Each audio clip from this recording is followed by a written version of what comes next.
Hi friends, welcome back to Babi's kitchen. അപ്പോൾ നമുക്ക് വീണ്ടും നമ്മുടെ യാത്ര വ്ളോഗ് തന്നെയാണ് കേട്ടോ കാണിക്കുന്നത്. അപ്പോൾ നമ്മൾ നെടുമ്പാശ്ശേരി എയർപോർട്ടിൽ നിന്ന് ഫ്ലൈറ്റ് കയറാനായിട്ട് പോവുകയാണ് കേട്ടോ. അപ്പോൾ ഇൻഡിഗോയിലാണ് നമ്മൾ പോകുന്നത്.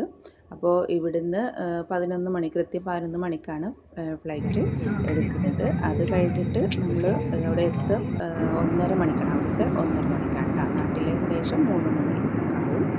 അപ്പോൾ നമ്മൾ കയറി എല്ലാവരുടെയും ഹാൻഡ് ബാഗും കാര്യങ്ങളൊക്കെ കീപ്പ് ചെയ്ത് എയർ ഹോസ്റ്റസ് എല്ലാവരുടെയും ബാഗൊക്കെ റെഡിയാക്കി വെച്ച് കഴിഞ്ഞ് പിന്നെ എല്ലാവരും ലൈറ്റൊക്കെ ഓഫായപ്പോൾ കുറേശ്ശെ എല്ലാവരും ഉറങ്ങാനായിട്ട് തുടങ്ങിയിട്ടാണ്. പിന്നെ പ്രത്യേകിച്ച് ടെൻഷൻ അടിക്കാനൊന്നുമില്ലല്ലോ. പിന്നെ രാത്രിയാണ്, നമ്മൾ ഉറങ്ങുന്ന സമയമാണല്ലോ. അപ്പോൾ അതുകൊണ്ട് തന്നെ എല്ലാവരും നല്ല ഉറക്കത്തിലാണ് കേട്ടോ. അപ്പോൾ നമ്മൾ അവിടെ ഇറങ്ങുന്നത് അബുദാബി എയർപോർട്ടിലാണ് നമ്മൾ ഇറങ്ങേണ്ടത്. പക്ഷേ അവിടെ എത്തിയപ്പോഴേക്കും നമുക്ക് ഒരു ട്വിസ്റ്റ് ഉണ്ടായി. എന്താണെന്ന് വെച്ചാൽ ഫ്ലൈറ്റ് ലാൻഡ് ചെയ്യാനായിട്ട് പറ്റാത്തൊരവസ്ഥയായി. അവിടെ കാലാവസ്ഥ വളരെയധികം മോശമായിരുന്നു. ഭയങ്കര കാറ്റും അതേപോലെ തന്നെ മഴയായിരുന്നു കേട്ടോ. അതുകൊണ്ട് തന്നെ ഫ്ലൈറ്റ് ലാൻഡ് ചെയ്യാനുള്ള ബുദ്ധിമുട്ട് കാരണം ഫ്ലൈറ്റ് ഇറക്കാൻ പറ്റാതെ ആവുകയും 2 പ്രാവശ്യം ശ്രമിച്ചവർ പക്ഷേ ലാൻഡ് ചെയ്യാൻ പറ്റാതെ. അപ്പോഴേക്കും ആളുകൾക്ക് നല്ല അസ്വസ്ഥത ഉണ്ടായിരുന്നു കേട്ടോ. 2 പ്രാവശ്യം ഫ്ലൈറ്റ് ലാൻഡ് ചെയ്യാൻ ശ്രമിച്ചപ്പോഴുള്ള ബുദ്ധിമുട്ടുണ്ടായിരുന്നു.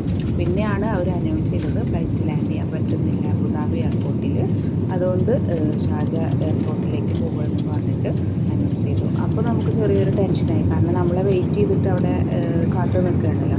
എല്ലാവർക്കും ഒരു ടെൻഷൻ ഉണ്ടായിരുന്നു. കുറേ പേരുടെ കയ്യിൽ അവിടുത്തെ സിം ഉള്ളതുകൊണ്ട് അവർ ആ നമ്പറിലൊക്കെ വിളിക്കുന്നുണ്ടായിരുന്നു. അപ്പോൾ പക്ഷേ എയർപോർട്ടിൽ ഫ്ലൈറ്റ് പൊണ്ടിയും പിന്നെ നമുക്ക് വിളിക്കാനും പറ്റാത്തൊരവസ്ഥയായിരുന്നു. അങ്ങനെ ഷാർജ എയർപോർട്ടിൽ നമ്മൾ 3-4 മണിക്കൂർ അവിടെയും ഇരിക്കേണ്ടി വന്നു. ഫ്ലൈറ്റിൽ തന്നെ ഇരിക്കുകയാണ്. അപ്പോൾ നമുക്ക് എല്ലാവർക്കും നല്ല ബുദ്ധിമുട്ടുണ്ടായിരുന്നു. അപ്പോൾ അത് കഴിഞ്ഞിട്ട് നമ്മൾ അവിടെ, അപ്പോൾ നമ്മുടെ കൂടെ ഉണ്ടായിരുന്ന ഒരാളുടെ നമ്പർ വാങ്ങിയിട്ട് നമ്മൾ വിളിച്ച് പറഞ്ഞു നമ്മളിങ്ങനെ ഷാർജ എയർപോർട്ടിലാണ് ഇറങ്ങിയിട്ടുള്ളത്, നമ്മൾ സേഫാണ് എന്ന് പറഞ്ഞിട്ട്. കാരണം പുറത്തുനിന്ന് നിൽക്കുന്നവർക്ക് എന്താണെന്ന് അറിയില്ലല്ലോ. അപ്പോൾ അതിൻ്റെ ഒരു ടെൻഷൻ ഉണ്ടായിരുന്നു. അങ്ങനെ അൽഹംദുലില്ലാ ഞങ്ങൾ പിന്നെ വീണ്ടും ഷാർജ എയർപോർട്ടിൽ നിന്ന് അബുദാബി എയർപോർട്ടിലേക്ക് എത്തി. വീണ്ടും അബുദാബി എയർപോർട്ടിലെത്തി, സേഫായിട്ട് എത്തി. അപ്പോൾ നമ്മൾ ഇനി ലഗേജും കാര്യങ്ങളും ഒക്കെ കിട്ടാൻ വേണ്ടിയിട്ട് പിന്നെ വെയിറ്റ് ചെയ്യാൻ കേട്ടോ. അപ്പോൾ ലഗേജൊക്കെ പിന്നെ കിട്ടാൻ നല്ല വൈകി. അപ്പോൾ നല്ല മഴയുണ്ടായിരുന്നു. അപ്പോൾ അത് ഒക്കെ നല്ല ബുദ്ധിമുട്ടുണ്ടായിരുന്നു അതൊക്കെ കിട്ടാനായിട്ട്. പിന്നെ ലഗേജും കാര്യങ്ങളൊക്കെ കിട്ടിയതിന് ശേഷം പിന്നെ നമ്മൾ പുറത്തേക്ക് വന്നത് കേട്ടോ. അപ്പോൾ നമ്മൾ ലഗേജ് കിട്ടാനായിട്ടാണ് കുറച്ച് സമയം പിന്നെ ഫ്ലൈറ്റിൽ. സത്യത്തിൽ നമ്മളുടെ യാത്ര കുറച്ച് ബുദ്ധിമുട്ടുള്ളതായിരുന്നു.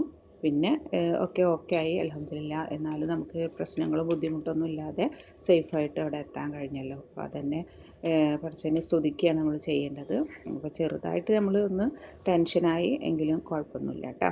അപ്പോൾ അത് കഴിഞ്ഞ് പിന്നെ നമ്മൾ റൂമിലെത്തിയപ്പോഴേക്കും 11 മണി ഏകദേശം. കുറച്ച് സമയമൊക്കെ ലേറ്റായിരുന്നു. അപ്പോൾ പിന്നെ നമ്മൾ ഫുഡൊക്കെ കഴിച്ചിട്ടാണ് പിന്നെ റൂമിലേക്ക് പോയത്. അപ്പോൾ ഇത്രയൊക്കെയാണ് നമ്മുടെ യാത്രാവിശേഷങ്ങൾ. അപ്പോൾ ഇനി നിങ്ങൾക്ക് എൻ്റെ വീഡിയോ ഇഷ്ടപ്പെടുകയാണെങ്കിൽ ലൈക്ക് ചെയ്യുക, ഷെയർ ചെയ്യുക, സബ്സ്ക്രൈബ് ചെയ്യുക. നിങ്ങൾ ആദ്യമായിട്ടാണ് കാണുന്നതെങ്കിൽ സബ്സ്ക്രൈബ് ചെയ്യാൻ മറന്നേക്കുക.